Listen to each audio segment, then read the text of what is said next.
Good morning বন্ধুরা, সবাই কেমন আছো? ভালো আছে তো? দেখো সকাল সকাল দুবার রাস্তা বেরিয়ে পড়লাম। আজকে রবিবার, আজকে ছুটির দিন, ঠিক আছে। বেরিয়ে পড়লাম কি আনতে, রুটি আনতে যাব।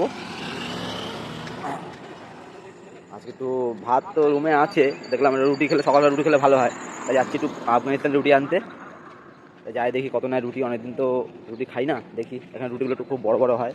এই যে দেখো 2 বার 10 টাকা, এই যে 2 বার 10 টাকা নিয়ে যাচ্ছি। দেখি ক টাকা রুটি নেয়, আমি জানি 1 টাকার মতো রুটির দাম নেয়। দেখি চলুন রুটির দোকানে গিয়ে দেখাচ্ছি আপনাকে কারণ কত বড় রুটি হয়, কেমন রুটি হয়। দেখুন বন্ধুরা, 10 টাকার নোট দিয়েছি, দুবাই 10 টাকা, 10 টাকার দ্রাম দিয়েছি। আমাকে এখন 1 টাকা রুটির দাম নিল, এখন আমাকে 9 টাকা ফেরত দিল। এই দেখো রুটির দোকানের নাম আফগানিস্তান রুটি এটা। আর এইসব রুটির দোকানে সব দেখতে পাচ্ছ কত বড় রুটির দাম এগুলো। দেখো কত বড় রুটি বেললো, দেখেছো কত বড় রুটি? এই যে আফগানিস্তানের লোক এটা, দেখো কত বড় রুটি, দেখো কত বড় দিল। এখন ভেজে এই কী বলে একে, পিৎজা বানায় ওরকম টাইপের আছে করা, ঠিক আছে। ওর মধ্যে দিল, কাঠ জ্বলছে ওর মধ্যে দিয়ে দিল।